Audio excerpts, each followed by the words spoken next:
Well, former President Trump dominated the Iowa caucus yesterday. What were the results, the numbers? What happens now? Steve Deace is going to give us his analysis. I am also going to give you my perspective of the candidate still in the race and why I am supporting the person that I am supporting. And then we'll have some fun, lighthearted things at the end of this episode. It's brought to you by our friends at Good Ranchers. Go to goodranchers.com. Use code Allie at checkout. That's goodranchers.com. Code Allie.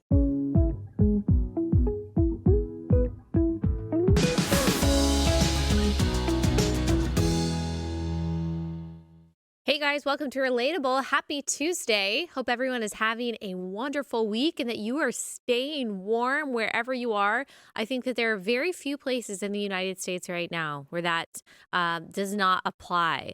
I think I saw somewhere on Twitter that there is a 150-degree difference between the south of Florida and North Dakota.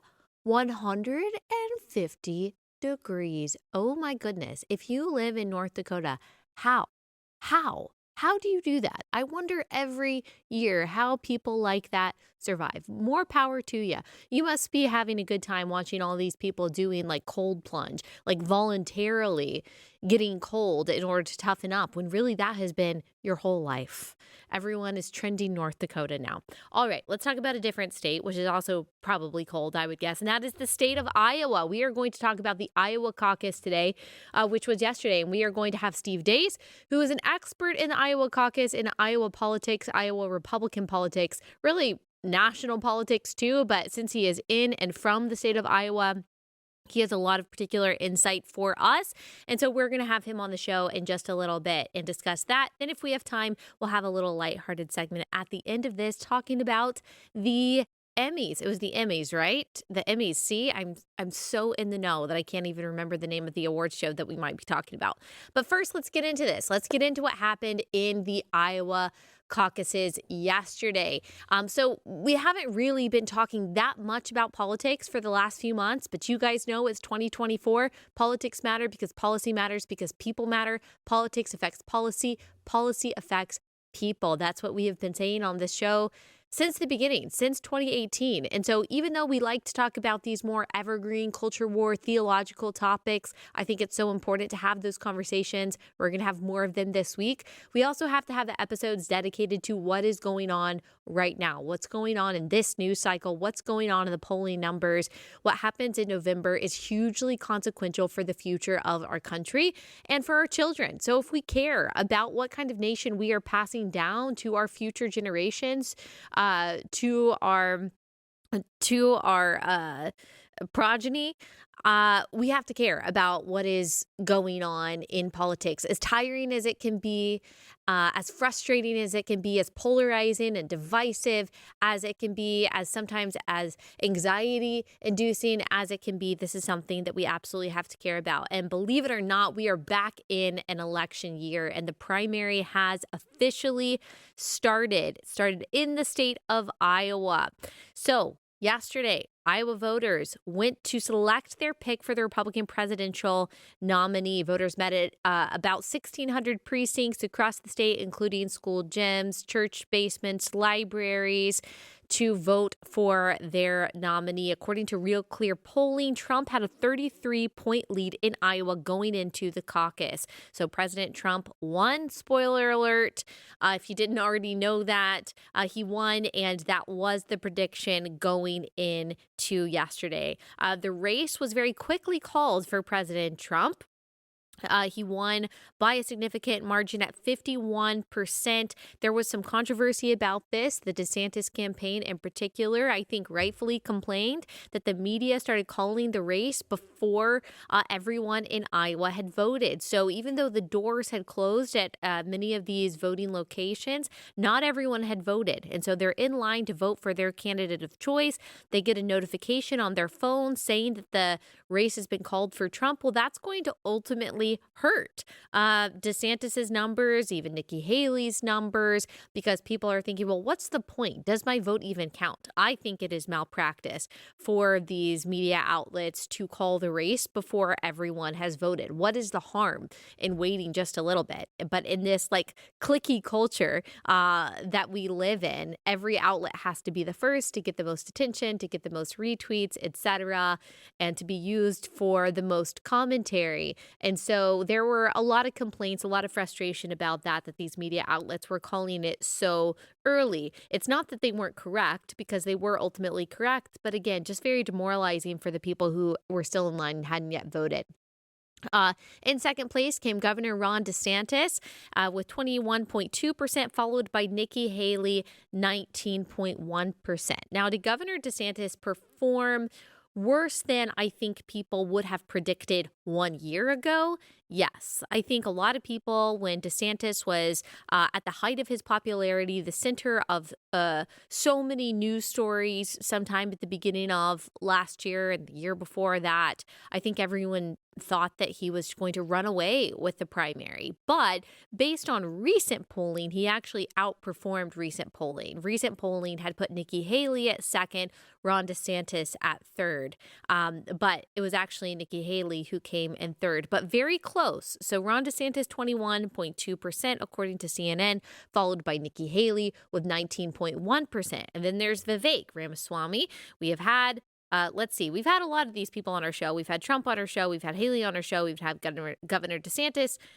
No, we have not had Haley on our show. We've had Governor DeSantis on our show and Vivek Ramaswamy on our show, but we have not had Nikki Haley on our show. Hopefully that will change. We have asked several times. I would love for the ambassador to come on our show. But Vivek Ramaswamy, he dropped out of the presidential race Monday night after a fourth place finish. I'm not sure necessarily if that was a surprise to people following the polls, but if you are someone who just gets your news from X, then you might have thought that he was going to perform better. I would say that he is the candidate for much of the online right, because he is very, very good at articulating the positions of people who are very online, which is not a bad thing. It's just what it is. But he is now endorsing former President Trump. That doesn't come as a surprise at all. He was very complimentary of Trump as he was running. Now, just a few days ago, Trump, I guess not tweeted, but he posted on Truth Social that Vivek Ramaswamy is basically a swindler, that he's a con man, and that he is not really MAGA, that he can't carry on MAGA. And then you saw that echoed by some MAGA people on X as well, even people on X who had just recently said that they love Vivek Ramaswamy, that they want him as the VP pick. Of course, they have to echo everything that former President Trump said. Now, Nikki Haley, after she came in third, she had an interesting analysis of the conclusions of the Iowa caucus. So let's play SOT 1. Here is Haley's takeaway. I can safely say tonight, Iowa made this Republican primary a two-person race. Between whom? Two-person race between Trump and DeSantis? A two-person race between Trump and you? But you came in third place. So maybe I'm misunderstanding what exactly she's saying there, but I don't think that that's the case, Nikki Haley. I don't think that that's the case. But again, you can come on my show and you can explain exactly what you meant by that, if you would please kindly reply to our requests. The New Hampshire caucus is next week, and so we'll see what goes down there. Here's the polling data right now on that. Trump, 52.5%. Nikki Haley, 18.8%. And then DeSantis, 15.7%. Now, we'll see what happens. Again, DeSantis, his favorables are good. And he actually there were some interesting analysis actually on DeSantis and what demographics he actually won, which I think is good long term. I don't know if it's going to help him in the primary. But if you look at the exit polling from the Iowa caucus, 35% of 17 to 29-year-olds, and we can put that graphic up. This is actually actually not an exit poll, it's an entrance poll from CNN. 35% of 17 to 29-year-olds voted for DeSantis. Now, that was the only age group that Trump did not win. So 23% of that demographic for Haley, 21% for Ramaswamy, which is also interesting because if you spend time online, you would think that all Gen Z loves Vivek. And then 21% for Trump, but 35% for DeSantis. It was the boomers 65 and older who really are in the Trump camp. 56% of 65 and older voted for Trump versus only 17% for DeSantis. That's so interesting. That's that's so interesting. I have a lot of thoughts, but I haven't fully formulated them yet, and so I'll have to share them on a future episode. Also, my dad is going to come on soon, and he's going to give us some analysis of these things. He's going to be giving us a lot of political analysis this year. You guys love when my dad comes on. He has a way of explaining things very clearly, but in a way that makes us feel like the sky is not falling. And so he'll be here. Maybe he can give us some boomer analysis from a boomer himself on why they're so in Trump's camp and don't like DeSantis. Very interesting, or at least in the state of Iowa. I don't know if that's true generally. Okay, quick pause to tell you about our first sponsor for the day, and that is 7 Weeks. I love 7 Weeks coffee, not just their product, which is super high quality, sustainably sourced, and all that good stuff, and it just tastes really good, but also because of the values that it promotes. It's promoting godly values, it's providing excellent coffee, and this is my favorite part, they're protecting every beating heart. They donate 10% of every sale of 7 Weeks coffee to pregnancy centers across America. This is a significant portion of their profits. This is part of why they started the company, because they want to help save lives. And you guys know that these pregnancy centers, they are providing free resources for these moms in need to help make sure they keep their babies. So thanks to people like you buying 7 Weeks coffee, the company has now raised over $250,000 for these pregnancy centers. They're supporting over 750 pro-life organizations. It's amazing. So this is just a win. Get your coffee from 7 Weeks Coffee. Go to 7weekscoffee.com. Use promo code Allie. You'll get 10% off your order. 7weekscoffee.com, code Allie.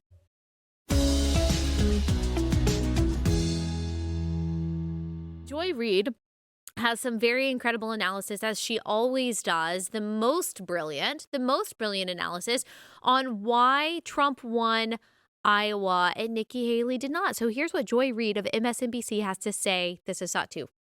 But, I feel like the important sort of data point, and Steve talks about it a lot, he's going to probably talk about it a little more tonight, is that these are white Christians.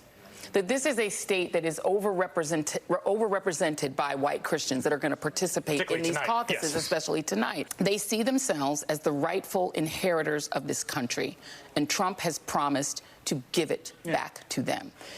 All the things that we think about electability, about, what are people gaming out, or none of that matters when you believe that God has given you this country, that it is yours, and that everyone who is not a white conservative Christian is a fraudulent American. That's obviously ridiculous. That is obviously a ridiculous analysis. Now, I have my own questions about why, when there are other Republican candidates on the table, people are so solidly, and so many people are so solidly for Trump. I'm not saying that I don't understand it at all and that I'm completely confused about it. I'll be honest, during the primary in 2016, I was confused about it. I understand more now, for better and for worse, why so many people are solidly pro-Trump and will not step outside of the MAGA camp, no matter what he says or does.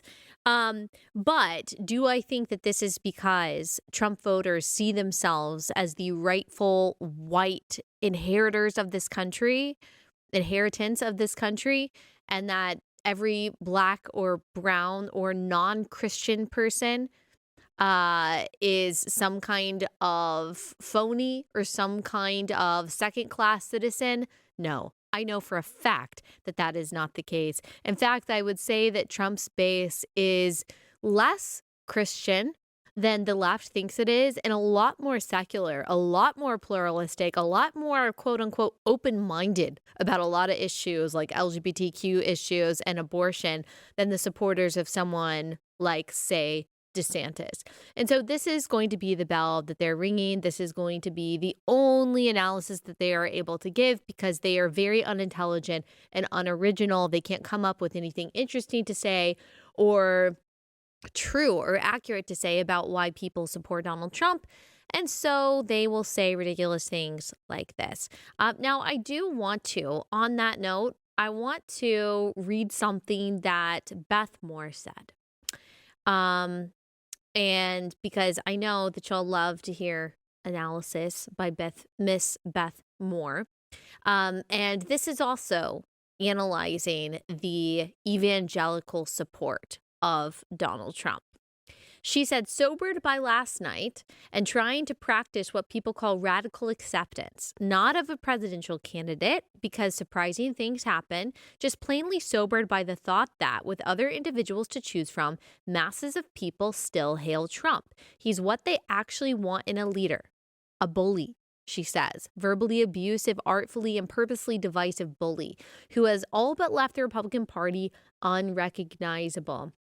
I can't read the whole thing right now because it's very long, but she says, as the scriptures say, I want to seek peace and pursue it. I want to be a person of kindness, love, and compassion, but I've got to move to a place of radical acceptance. It was one thing to cast a vote for a party's only candidate, reasoning the choice is the lesser of two evils. This is quite another thing. This is wide open-eyed. We want Trump. Anyway, this is where we are. We can complain all we want about our leaders, but in this government by the people, at the end of the day and beginning of November, our candidates are mirrors of ourselves. And so some of the confusion and the questions that she has, okay, that's fine. I can relate to that, as I just said, in a primary field where I think that there is a more conservative and Christian candidate. I think that it is odd to pick someone who is less conservative and less in line with Christian ideals.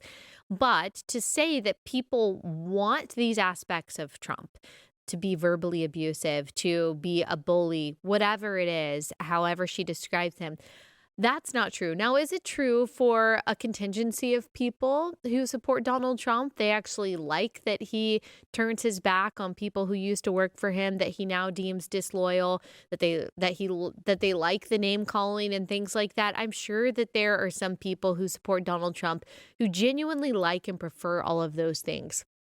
That's not true for most of these boomers who are voting for Donald Trump.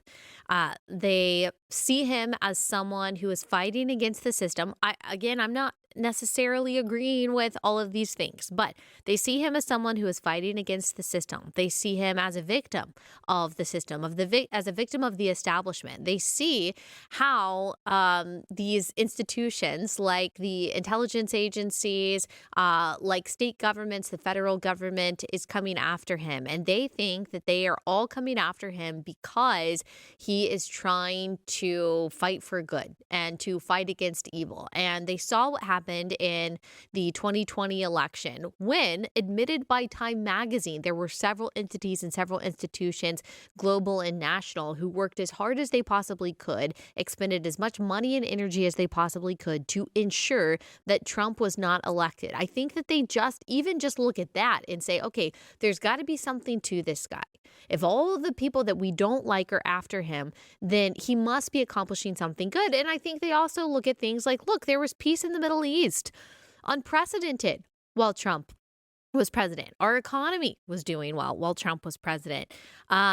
We were able to overturn Roe because of Trump's Supreme Court picks. And so I think they're looking at things like that. They don't necessarily like a lot of the things that he says. They don't necessarily like all aspects of his character and personality, but they look at his track record and they see things that they like.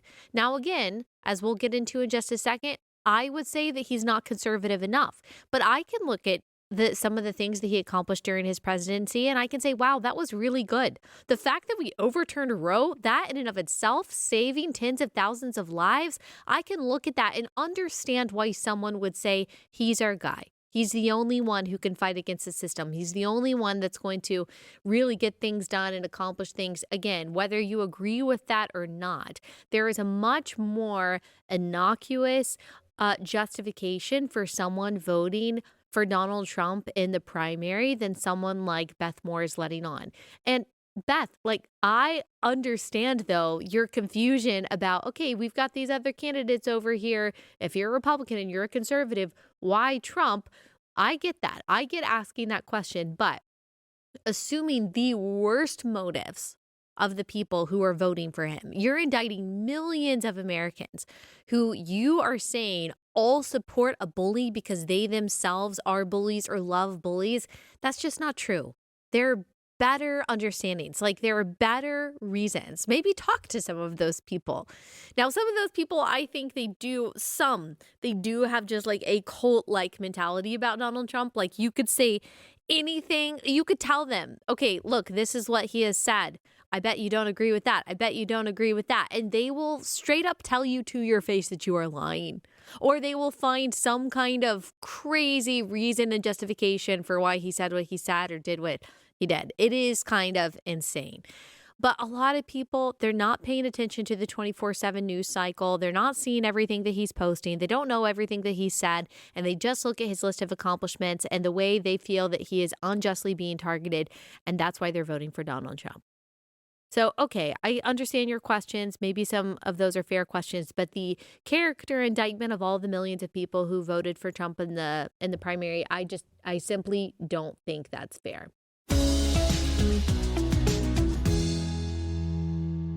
All right, let me tell y'all about Cozy Earth. Okay, my husband and I love Cozy Earth. We would be getting our products there, our loungewear and our sheets and our bedding and blankets from Cozy Earth, even if they were not a sponsor, because we love how their stuff feels so much. It is so ridiculously, luxuriously soft. All their stuff. My husband actually just bought this hoodie from there, and he's like, okay, I need one in every color because I love it. I love their sheets.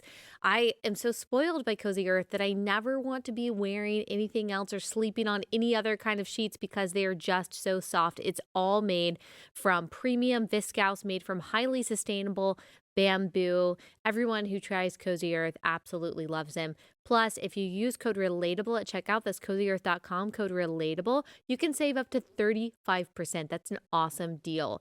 CozyEarth.com, code RELATABLE, CozyEarth.com, code RELATABLE.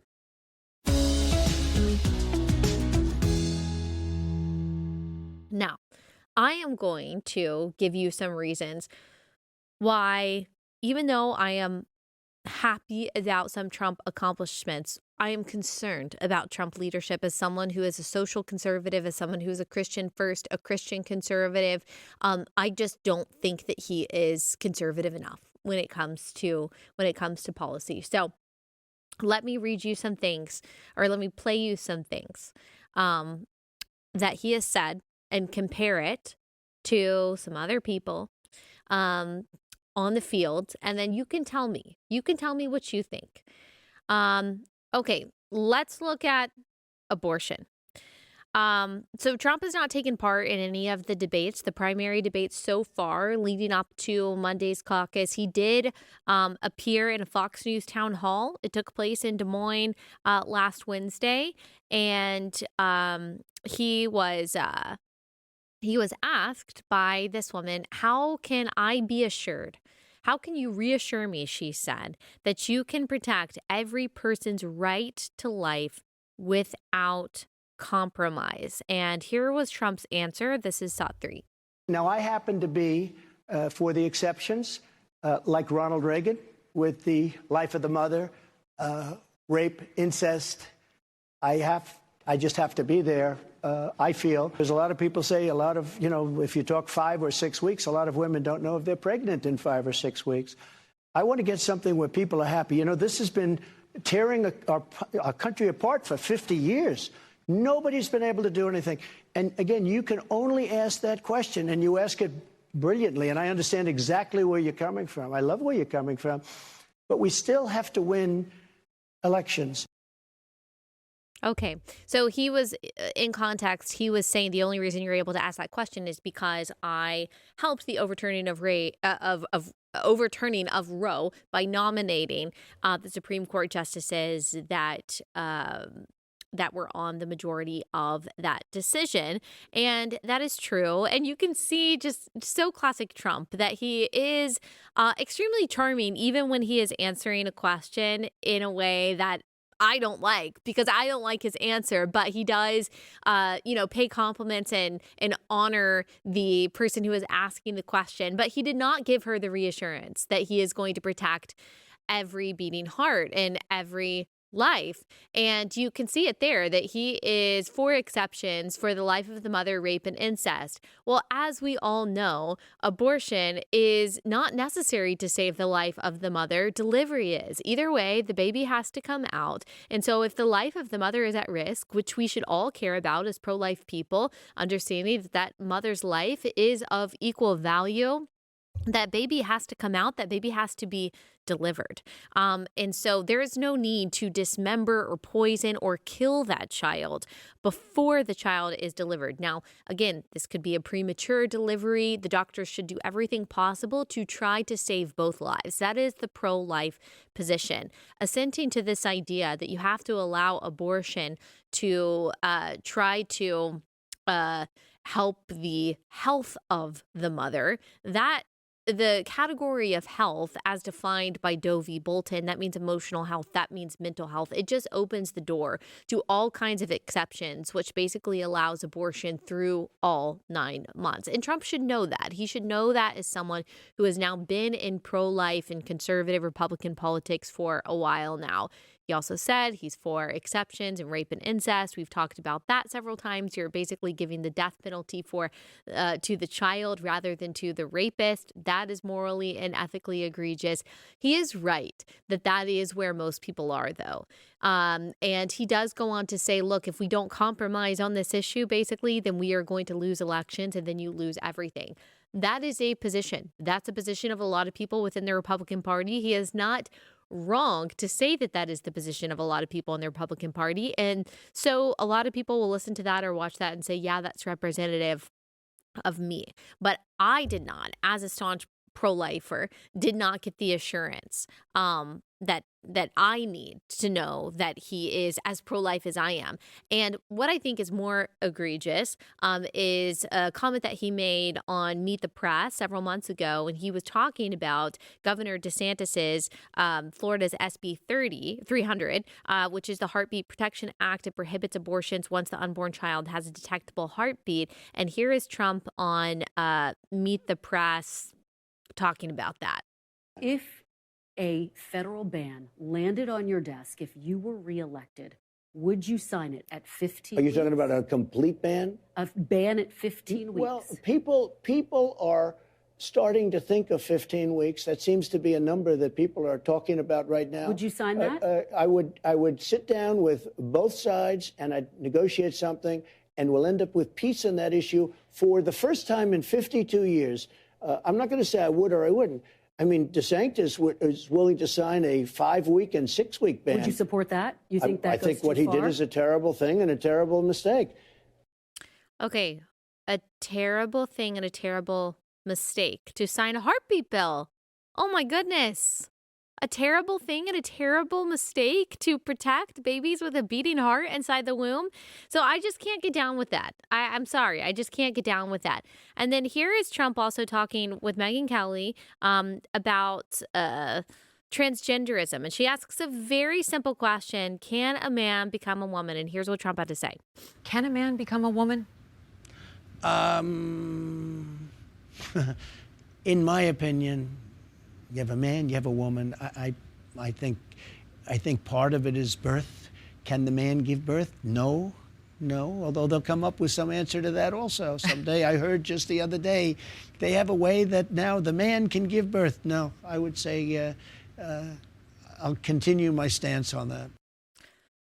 Okay, so at the end, to be fair, he did say, I would say no. But this is not a complicated question. It's not a complicated question at all. Can you imagine just a few years ago hedging on that? 10 years ago, can a man become a woman? First of all, it would be impossible to even comprehend why that question is being asked 10 years ago. I think even Hillary Clinton, probably in 2016, would have been able to say, no, a man cannot become a woman. She probably would have said something crazy about gender. But now we have the potential Republican nominee not really knowing what to say and kind of him-hawing around that question. Look, I just want someone who's clear on that. And Trump is not the only one who's unclear on that. I think he represents probably a lot of boomer cons who wouldn't know exactly what to say about that. And so that maybe that's why he is so appealing to that demographic, because the less online you are, the less you know really about what's going on and what language to use. I don't really want someone to hedge on that. I want someone to know for sure. But this is a difficult position for Trump because he has a pretty strong LGBTQ so-called contingency in his base. And I mean, he's got Caitlyn Jenner, who is a big supporter of him. So I think that he is going to have difficulty being extremely clear on that. Now, he has been clear in the past about, I think men and men's sports, women and women's sports, and things like that. I just don't want someone who is going to hedge. It's very, very clear. Now, on immigration, some people are also pointing out, because this was something that people really liked about Donald Trump, but he did give amnesty to cover 1.8 million Dreamers. That was triple Obama's DACA. A lot of people have also criticized him for not building the wall. And also people also criticize his First Step Act, which was a soft on crime act. And so for all of the talk about Trump being very strong on crime and being very tough on immigration and strong on the issues that evangelicals and conservatives care about, if you look at his record, in some ways he was, in some ways he really was not. In some ways, like with the First Step Act, he was soft on crime. Now, that is something that I care a lot about, that I find egregious to be soft on crime in any way. I think a lot of people look back at how 2020 was handled with the riots, and not just 2020 and the riots and all of the just chaos that was allowed to go on in these major cities, but also with COVID. People are still concerned with how he handled COVID, his refusal to fire someone like Christopher Wray, his refusal to fire someone like Fauci. Now, some people will defend that, but those are concerns that people like me have.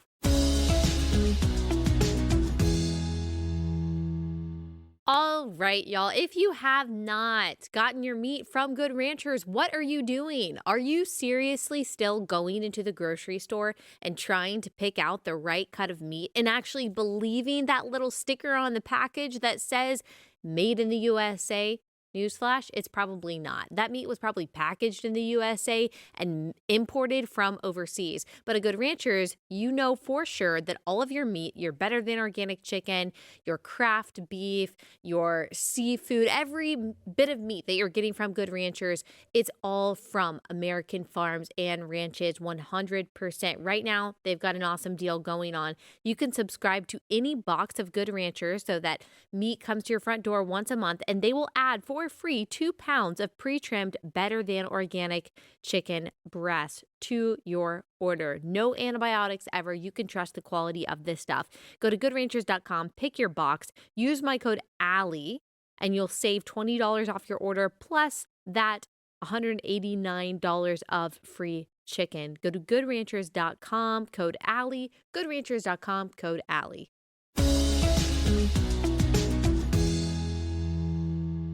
And then if you look at someone like Nikki Haley also, for me, just isn't conservative enough on these issues. When it comes to abortion, she said this was April 28th, 2023. She says, some states have passed laws protecting life. I commend them for that. Other states have doubled down on abortion. I wish that wasn't the case, but it is. Different people in different places are taking different paths. What? In the moral relativism. That's what the founders of our country envisioned. It's the reality of living in a democracy. I said I want to save as many babies and help as many moms as possible. To do that at the federal level, the next president must find national consensus You don't save any lives if you can't enact your position into law. And so I would say that that is similar to Trump.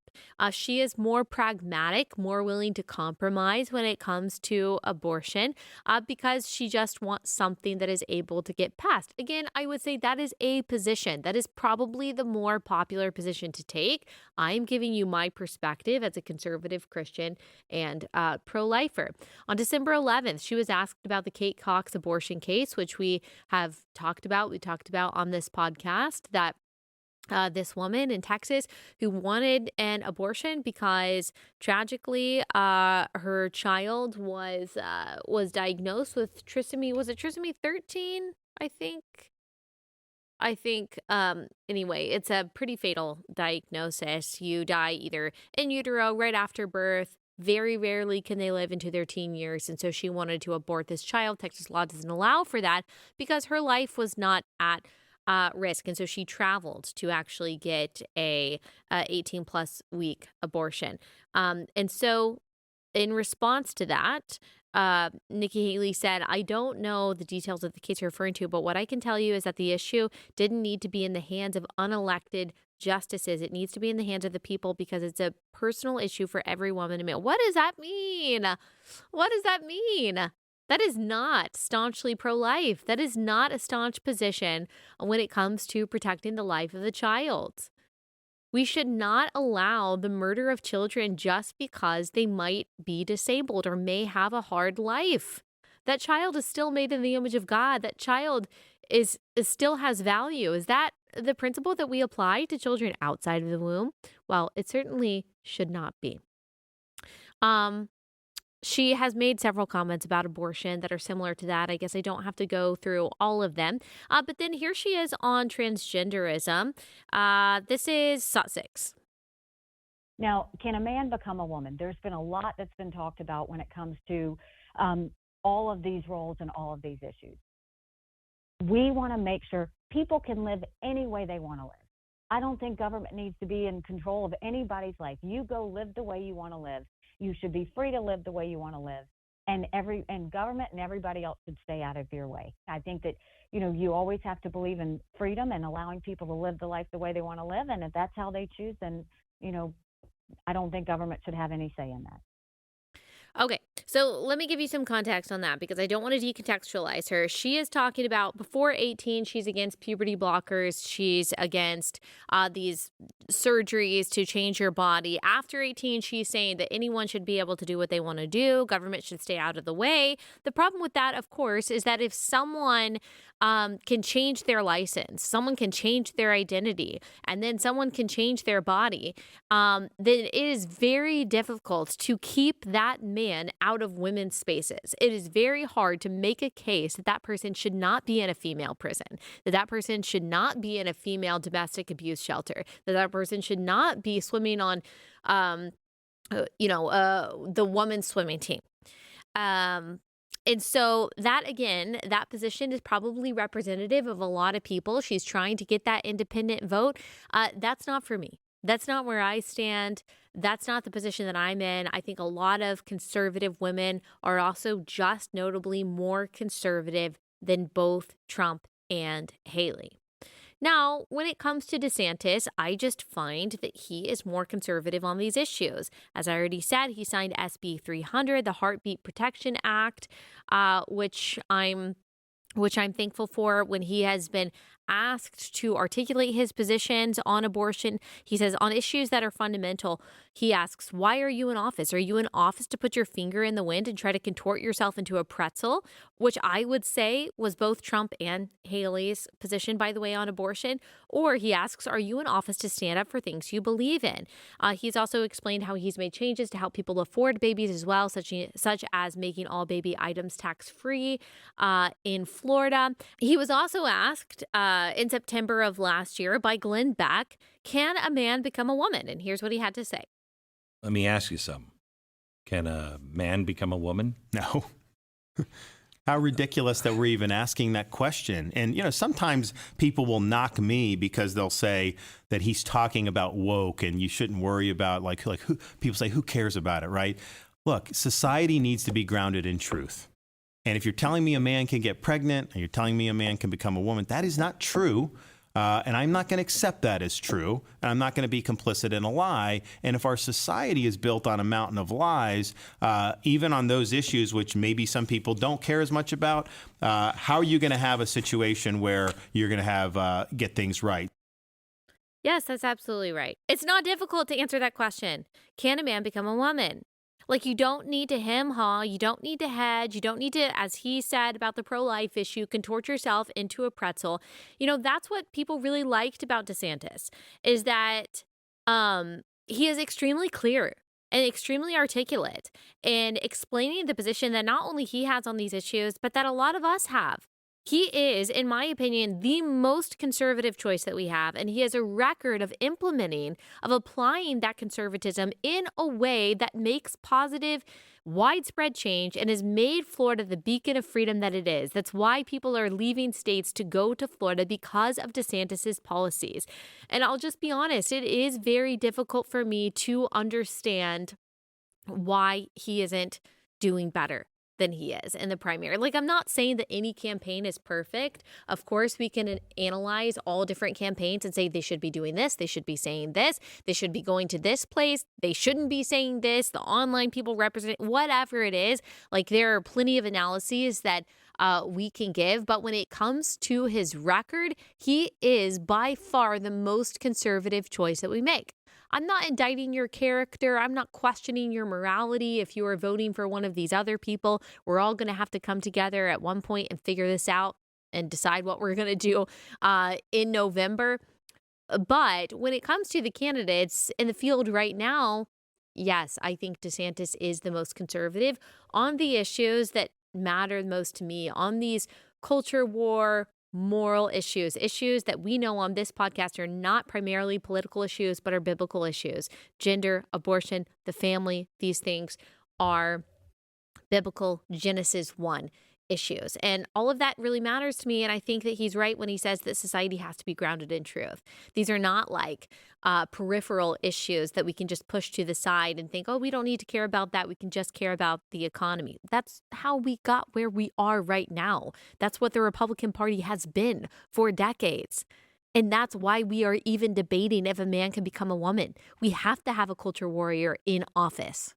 And obviously, policy-wise, he has enacted protections for women in sports and women in domestic abuse shelters and things like that. And I'm just grateful for it. So that's my stance. I know that for saying that, there's a ton of Trump people that are going to come online and say how awful that is, how terrible that is to be for another candidate in the primary.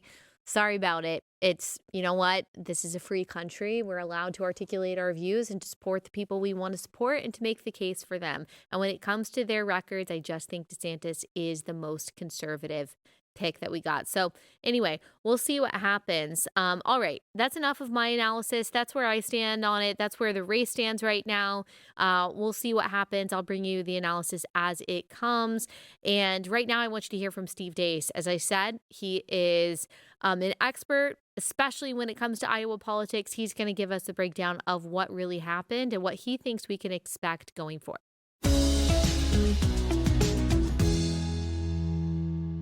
Steve, thanks so much for taking the time to join us. I know that you are in high demand, especially today. So let loose, break down what happened last night. Well, I think there's two trains of thought here. On the primary side, there's one, and then what it means maybe going forward in a potential general election, Allie, there's another. So let's start on the primary side because to the victors go the spoils. The president and his team should be given their flowers. This was a dominant performance. They more than doubled the all-time caucus margin of victory record set by Bob Dole. Not the year he won the nomination, by the way. It was set in 1988. But I mean, this was a very dominant victory for sure. And it turned out that the public perception of his support ended up being accurate. So there's no question that it's a significant uphill climb to dethrone him in this primary moving forward. So I think that's one of the big narratives in this primary electorate. I think Nikki Haley doesn't have a base really within the Republican Party. I mean, essentially her base is basically the John Kasich voter. That's essentially her base. And then for Ron DeSantis, he was able to peel away about 20% of Trump's support. Traditionally, Iowa punches 2 or 3 tickets out every cycle. And so he gets one of those tickets. And I think what he'll need to monitor moving forward is, on righty Twitter, where you and I have to hang out some, it's part of our gig. There's kind of this Twitter grift core mythology. We wrecked DeSantis, and none of that's true. His favorables have remained very high with both Trump voters and Republican voters as a whole this entire time. And I think as long as he can not risk, those favorables plummeting, because that would mean a hindrance to his overall political brand at just 45 years old. As long as he cannot risk that, then he wants to continue to challenge the president or the former president for this nomination, then he's perfectly fine to do so. If I were advising him, the minute you start to see those favorables erode, I would take that as voters saying you gave it your best shot and this isn't your time, and not to take on unnecessary water. But I think those are all decisions that will all be made, probably by the end of February through the South Carolina primary. And I think people will reassess where they're at from there. So that's kind of the primary train of thought. You want to respond to that at all before we talk about what it means for a general election? Well, I have a lot of thoughts and a lot of things to say. If I remember correctly, Joe Biden came in 4th in the Iowa caucus, correct? Correct. And then came away with the nomination. Now, there's a lot, I think, that happened in between Iowa and South Carolina for Joe Biden that we don't have time to get into today. But it is not unprecedented that someone would lose Iowa and still have the nomination. What happened in 2016 with Trump in Iowa? He finished almost 3rd. Okay, actually. Right. It was Cruz. Him and Rubio were neck and neck for 2nd. He barely edged out Cruz or Rubio for 2nd, and Cruz won overall by about 4 points. Okay, so are you surprised with the results in Iowa? I mean, obviously, we've got a strong evangelical base in Iowa. You would imagine that someone like DeSantis would have a pretty heavy pull with them, but obviously most of them went for Trump. At the same time, though, there's some conflicting numbers that say that white evangelicals didn't turn out enough for Donald Trump, or as much as they had in the past. Correct. So what do you make of the evangelical response to the candidates on the table now? Well, that gets us to the general election aspect of things. There are ominous signs, and the way my mind works, I try to always think about what do my opponents and enemies think, and try to get ahead of that rather than sit around and smoke cigars and slap 5. I want to know, okay, we just beat the bad guys. What are they going to try to come at next? And so if I were at the DNC today, here's what I would be saying. Donald Trump won an extremely record low turnout in a race that's 97% white, mostly rural, and white evangelical turnout plummeted 9 points from where it was at when he ran in 2016. 64% of caucus goers in 2016 to 55% this year. Correct. There is simply no way. The Republicans could nominate Heinz Ketchup. It doesn't matter who the Republican nominee is. They are not winning a general election with a depressed amount of white evangelical turnout. Doesn't matter what percent. There's always this talk that Trump has this unique association with white evangelicals. Actually, his overall number wasn't much different that he received in both of his elections. Allie, it wasn't much different than what Mitt Romney got in 2012. It's just his turnout was larger. Okay, so it's not the size of the slice of the pie. It's the size of the pie. So it's not that he received 78 or 68 or whatever it was % of the evangelical vote. It's that it was down 9 points from 2016. And that also, if you look at the overall turnout, this is the worst turnout in the history of the Iowa caucuses. It's not the lowest number, but when you consider that we have a record number of Republicans, and this is the number we posted, it per capita, it's the worst. We had a 41% drop in overall turnout from 2016. There's a few factors that you could point to, and say, hey, Steve, you were the one complaining about the weather. That's true. It still sucks here.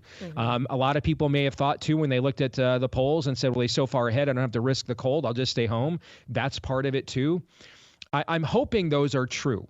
Those are the reasons why, and this is unique. But here's the thing, Allie. Last year, in special and off-year elections, Democrats, on average, outperformed the demographics of those races by 9 points. Our base was demoralized last year, too. And in 2022, what did we see? We did not see the red wave that we were promised outside of, say, Florida and Iowa. It didn't materialize almost anywhere else. So I can't think of a time that a political party had a victorious general election with a depressed primary electorate. That almost never happens. You cannot win with just your base, but you can't win without a completely energized base either. So how much of this is people are like, well, I'm bored, he's going to win anyway, and I'll see you in November? That could certainly be a factor. But what concerns me is that last year our base was pretty demoralized and had depressed turnout as well. And then the other thing you look at is in the four most populous counties of Iowa, Donald Trump averaged only 41% in those counties, so 10 points what he ran statewide. And Iowa doesn't have a lot of urban areas that are Democrat anyway, so we're talking suburbs and exurbs. And those have been the kryptonite in the Trump era. Now, in a state like Iowa, which still has a lot of critical mass in rural areas, Donald Trump can overcome that with his rural support. But Arizona doesn't have that. Georgia doesn't have that. Pennsylvania doesn't have that. Michigan doesn't have that. Wisconsin doesn't have that. Georgia doesn't have that. North Carolina doesn't have that. And so we are left again with Donald Trump's going to have to show moving forward that, yes, his base seems to be maybe more energized, his hardcore base, than maybe it's ever been right now, given what they're trying to do to him and everything else, which is understandable. But in terms of 294 days from today and a path to 270, there's nothing in the Iowa numbers at all that indicate he is more electable in a general election now than he was 48 hours ago. If anything, you see the same trend lines that were problems for Republicans the last several cycles. Right. You know, Ron DeSantis outperformed what people thought. They outperformed his polling numbers. That was something that you predicted, and you were correct about that. A lot of people were saying, well, Nikki Haley, she is going to run away with the number 2 spot easily. Yet when I talk to people, the listeners who are in Iowa, I'm sure you feel the same way. I get a lot of, now, again, this is kind of just pulling from my audience, so it's not necessarily indicative of everyone in Iowa, but the suburban moms that follow me are saying, well, I and everyone I know are voting for DeSantis. And they'll say, I know some people voting for Trump, but they'll say, I know no one voting for Nikki Haley. There are no Nikki Haley signs in my neighborhood. There are a lot of DeSantis signs, a few Trump signs, but there are no Nikki Haley signs. Now, you're saying that most of her voters are coming from the kind of John Kasich camp, I guess, and Democrats, correct? There are non-Republicans. I should say, non-Republicans. So independents and Democrats went out and they voted for Nikki Haley. Correct. So we actually had more non-Republicans vote in the 2016 caucuses, 21%, than the 16% that voted this time. But this time they were all either Trump voters who don't want to register Republican, or more likely for Haley. For example, the only reason Haley was even in the ballpark for second place last night is she beat Ron DeSantis 32-8 among non-Republican voters. In my suburban district, which is one of the most populous, densely populated areas in the entire state of Iowa, the biggest mall in the state is, a 20-minute walk from my house, basically. I saw several people that I know are Democrats, that I know are Democrat operatives, walked in to campaign and with Haley stuff and registered Republican. We had 140 people vote in my precinct. 33 of them were people who were Democrats that switched to Republicans, and they all voted for Haley.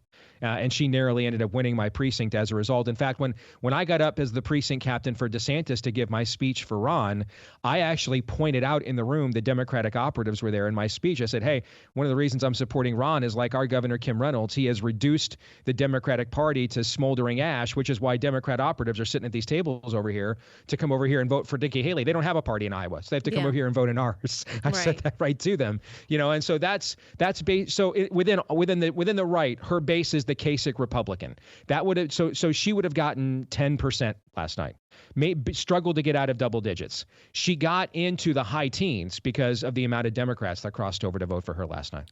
Which is so interesting that as someone who served in the Trump administration, who in some ways has certainly been conservative as the governor of South Carolina, that she can garner so many Kasich-like votes, that she can garner so many independent votes. I don't know if it's because she's been wishy-washy on abortion. She's been wishy-washy on the trans issue. She's obviously more of a hawk than a lot of people on the stage. So, but it is interesting to me that she has gotten so much independent support when really, I mean, she's still a Republican. Like, she's still pretty conservative on a lot of things. It just is surprising to me that they are willing to vote for someone who was in the Trump administration and really has not bashed Trump as much as I would imagine a lot of independents would like their candidate to.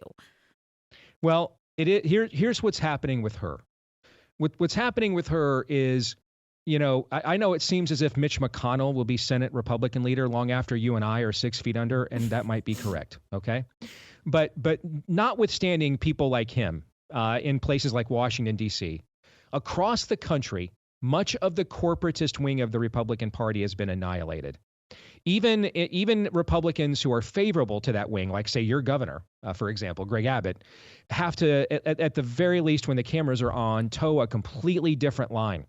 Because you're just not going to get away with the George W. Bush era talking points out in the open. You'll get eviscerated. She is adopting them openly because it is very clear that she is allowing her candidacy to be a cudgel by which that wing of the party can be reemergent. And that's where all the talk about her being a Trump running mate is coming from. That's why I think the Koch brother dropped $70 million on her campaign in the final weeks in Iowa. Right. I don't think that was for campaign spending, Allie. I think that was a dowry. Yeah. I think that was the Trump team. On one hand, the former president's personal fortune is under attack in New York right now. On the other hand, they are struggling to raise money and they need a massive legal defense fund against all of these indictments.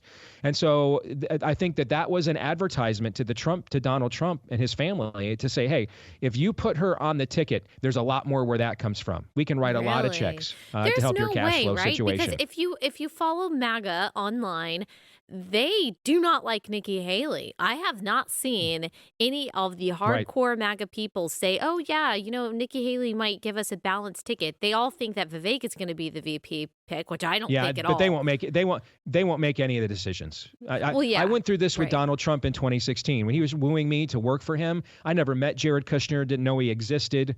I didn't have to go through any of these people. I dealt directly with the former president and his personal assistant and campaign manager. The minute he became the presumptive Republican nominee, the family closed the circle in the loop. Jared Kushner came in, started running things. That's what will happen here. The minute that he becomes the presumptive nominee, if that were to happen, everybody that's not around him now but really ran the White House will come back. And that's where these kinds of deals get cut. You can see the family internal squabbling about this in media. Don Jr., who's much more aligned with people like us, who's much more in tune with kind of the movement on the right, he's like, no way. I'll do everything I can possibly do for Nimrata to not be the nominee. His sister Laura is out there saying, hey, I think she'd be pretty good. Okay, I think that's an internal fight in the family because they do have, there's a reason why the kids went to that New York courtroom to testify. What the Democrats are trying to do is essentially steal the Trump empire from him. And so they're facing some existential threats here beyond just trying to win an election. And I do think there is a serious wing within that family, the kinds of people that were the reasons we were often, if we were disappointed with Trump when he was president, it's because these people were the ones making the decisions, the Kushner wing. I think they would absolutely push hard for somebody like Nikki Haley. And I think that's why the hardcore MAGA movement people that you and I know, they know that too. That's why they're being so militant against her now. They're trying to send, or at least hoping to send a message.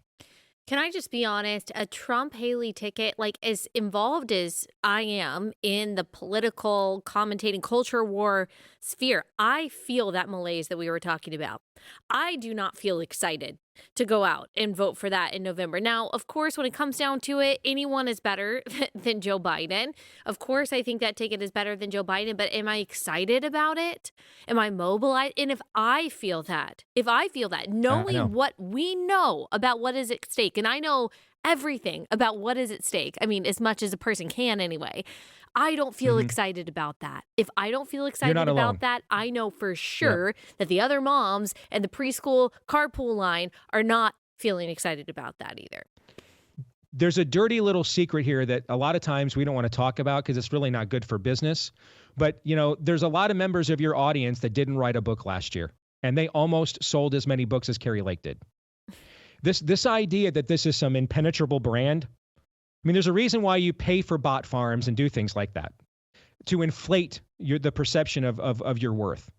So this idea that this is an impenetrable brand and all of America is just lining up to join it is just simply not true. The comments that you just made from the heart just reflect that as somebody who's as hardcore on the front lines, involved in the party and everything as you are. And that is why I said at the start of this year, one of my 10 predictions was if the election is Trump Biden, RFK Jr. is going to break Ross Perot's modern day record for the highest vote percentage by a non-major party candidate. That's a good point. He's going to break it.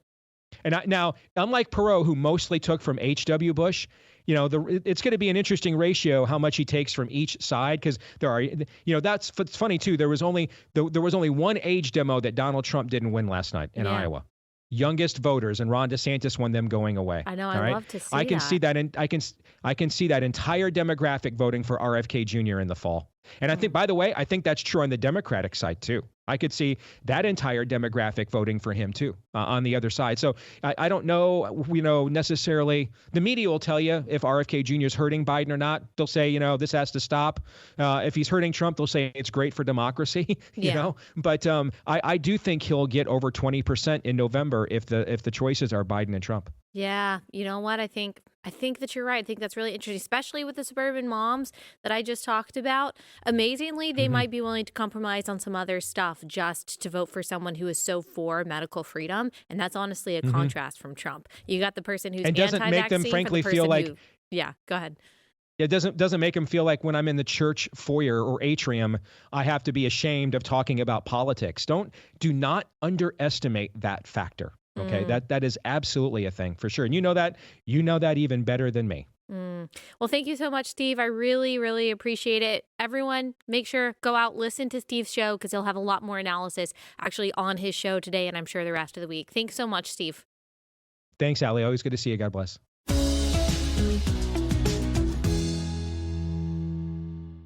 All right, last sponsor for the day is My Patriot Supply. It's 2024. We're talking about the election, and if you haven't picked up on it yet, we have no idea what's going to happen this year. Now, hopefully, it's a great, uneventful year and nothing crazy happens. But if anything, if the past few years have taught us anything, it's that you just never know what to expect. So you want to make sure that your family is prepared with a food supply should things really hit the fan.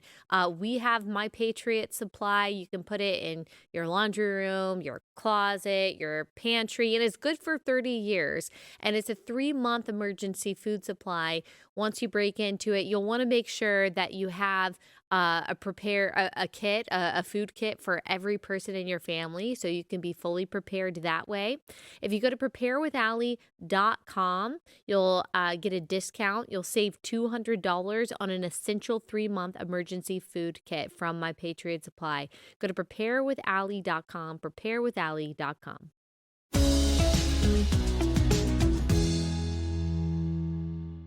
All right, we got all the serious stuff out of the way, all the important stuff, and now we are going to talk about something that's, in the grand scheme of things, very unimportant, but it's fun. We're going to talk about the Emmys that apparently occurred last night, and we're going to rate some outfits. Let's change up the scale, Bree. Let's do 10 being the best this time, because last time that was very confusing. Yeah, we got 10 being the best, 1 being the worst. Let's rate some of these outfits. Okay, let me scroll to where it is in my document. Okay, I don't know all of these people. Okay, I know a lot of these people. Let's do Suki Waterhouse. You got the picture? Is she pregnant? Yes. She's pregnant? Okay. Yes. Well, I love a pregnant gal on the red, it's a beige carpet. The white carpet, I guess. And she is wearing red. Now, I do not like this dress. I think there is a lot that can be done that is beautiful for maternity outfits. But this is not one. This is not the style that I love. And okay.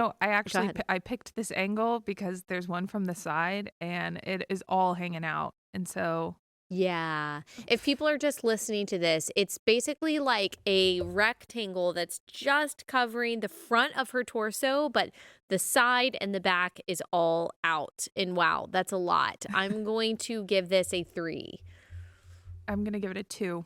Okay, yeah. Again, as I always say, very beautiful woman. Pregnancy is beautiful and can be accentuated and highlighted. This just is very it's She hard to do looks a drop great. waist. It's hard to do a drop waist at all, ever, in any way, unless you're a flapper girl. But pregnant, that's an interesting choice. So yeah, I'm gonna go with the 3. Okay. I don't know who Suki Waterhouse is, by the way. She's Robert Pattinson's girlfriend. Okay. Is she in She's anything? a singer. Okay. Yeah. Okay, Suki. Okay, let's do Allie Wong. Okay. Yeah, I saw this yesterday. I don't like this. Now, Ali Wong, as a comedian, is very funny. She is one of the few female comedians that makes me laugh out loud. But I don't love this. I don't love the mixed media thing going on. I'm going There's to a lot going on. Well, it's a little better than the last one because the fit is nice. I'm going to give it a 4.5. I'm going to give it a 3. 3. Okay. So better to you than the last one, Yeah, slightly. but not But much. What do you hate not about it? much. It's just there's so much. There's so much going There's on. so much. The top, the black on the top, and then the foil. Yeah, the black. I can't really see that, but you're right. Yeah, why? I don't know. So strange. I don't know. Okay, Donald Glover.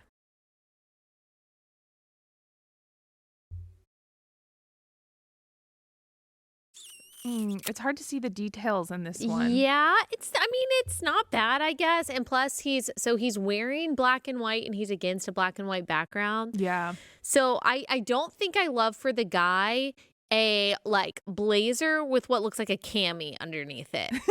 Yeah. That reminds that's me fair. of when Michael Scott accidentally bought a female suit, a pantsuit, and he didn't realize it wasn't. It was a woman's pantsuit. But other than that, I think it looks kind of cool. So I'm gonna go with a 5. Yeah, I like the details. I mean they're flowers, but I don't think it's like overly feminine. Yeah. I think 6. Okay, yeah, I can get down with that. Okay, Jenna Ortega. She's Wednesday? Yeah. Okay. Wednesday Adam. Okay, we got a T length here.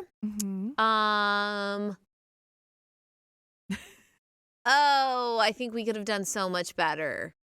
Yeah. I'm going to go with a 4. Really? Yes. I think it's kind of cool. Maybe you can't see the details all the way. It's kind of like a trellis with like flowers and vines and Okay, stuff. I can barely see that. I think it's kind of cool when you see the details. So I would say 7. I kind of like it. Oh, wow. See, I think it's not a great color.